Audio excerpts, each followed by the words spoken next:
Hey there guys, so I'm going to be bringing you another turtle break today. This one's just on Arctic region, this one's going to be against Wonka. Part of the reason I'm picking this game in particular is I want to showcase how to break turtles in Arctic region, but I also want to showcase why turtling in general is a really bad idea. So obviously in the opening couple seconds we don't know that they're going to turtle. We're just playing the strat out as it's supposed to, and basically we're just spotting out between the two bat chats pretty much everywhere on the map here. And we're just going to be primarily focusing on winning the north, getting some cross shots into anything they're sending up there. Now, we're not spotting anything, so this is where we're starting to recognize that this is definitely going to be a turtle, and something that we want to start adjusting for as soon as we can. In our last turtle break video, I said, part of the best ways to break a turtle, part of what's going to make it as easy as possible for you to do, is how quickly you can recognize it and start bleeding enemy tanks. So that's what we're going to start doing now. We know they're just all going to be shoved in that back corner. We're going to start taking map control. Neither of our bats have spotted anything, so we're safe to start moving up along the lanes that we're moving up here. Bats are going to go swing out, start getting some more map control. And basically, we're just going to start whittling this down. Now, I said at the beginning of this, part of the reason I selected this replay is to show why not to turtle. So I'm going to go into a bit of detail about that. But basically, it's just not difficult to break turtles. It's not difficult to beat people who are turtling if you know what you're doing. And this is a gross misplay by their artillery player. I have no idea why he's still out there, but we're going to get this free CGC at the start of this game. That's going to be a big deal for us. Because we're turtle breaking, it's going to be slow playing, so we now just don't have to worry about that artillery. We don't know that there's any more, but they wouldn't have had an opportunity to fire, but it's just very bad play. Especially if you are going to turtle, make sure that your Hardy's going to stay safe, or just don't bring one. But anyway, only a couple minutes into this game, we're already up one tank, and that one tank that we managed to pick up is a pretty significant one. So all we're going to do is spot for our double CGCs. They're going to start swinging north and south respectively so that they can get the best shots on the stuff. But anyway, back to why turtling is a bad plan. We now have 12 minutes to pick this apart. And we know how to break an Arctic region turtle. We've got our double arty. We're going to have tanks moved in positions to really punish tanks if they're going to try to transition from their little different points.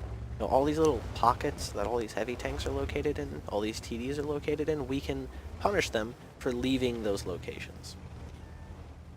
And that's what we're going to do.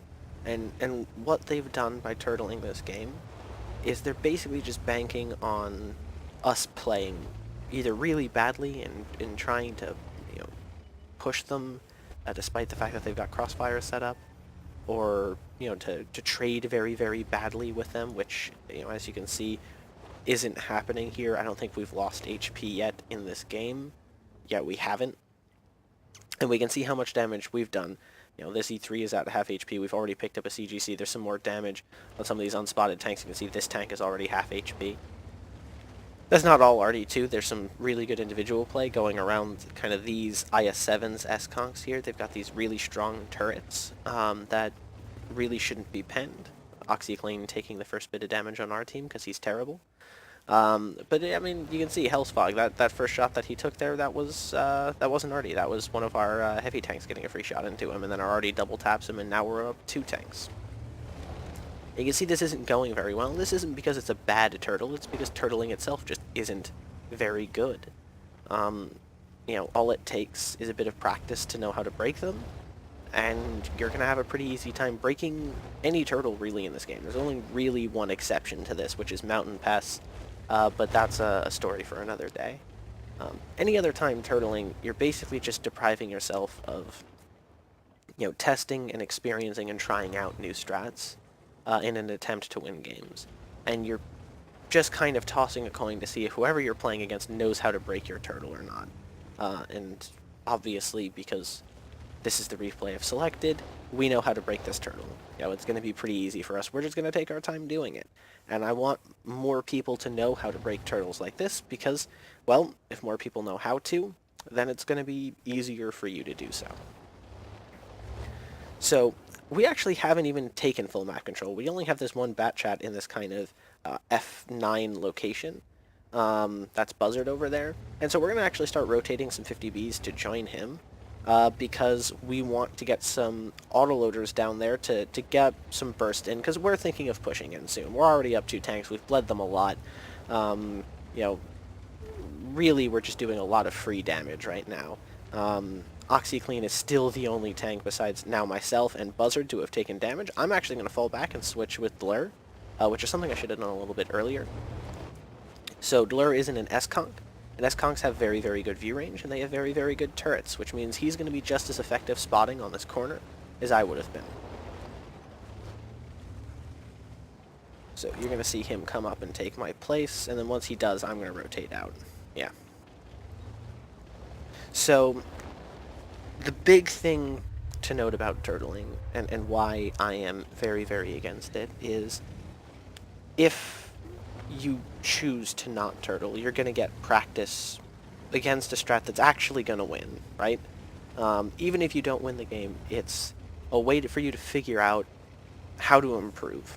And when you turtle, you don't get that opportunity. You just now know that that clan that you turtled against on this map knows how to break that turtle and you shouldn't do it again. That's the only information you get.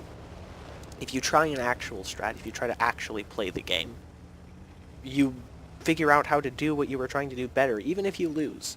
So even in a situation where you're not going to end up winning the game, you're going to be more prepared the next time you're on this map, because you're going to have to play it again. That's how this game works.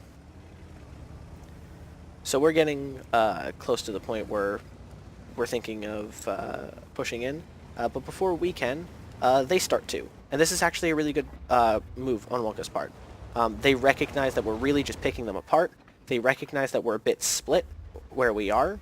If they'd done this a little earlier, caught us in rotation, this could have actually maybe worked out a lot better for them.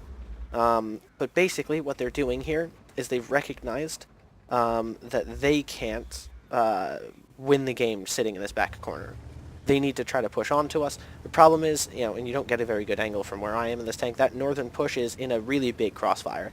And our S-Conks and our IS-7s are doing something really, really smart right now, which is they're not staying there and trying to force a brawl on the corner.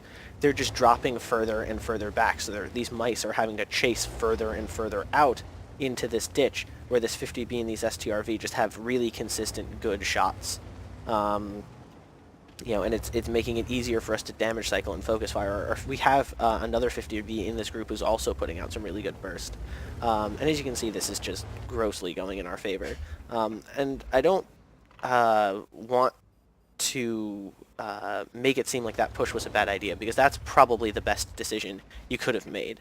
What Wonka's caller did here is he recognized that he was not going to win this game sitting in the back corner. There wasn't a way to do that. So he's going to take a risk and say, I don't think this push is necessarily going to work, but it's going to give me a much better opportunity to win this game than sitting in this back corner.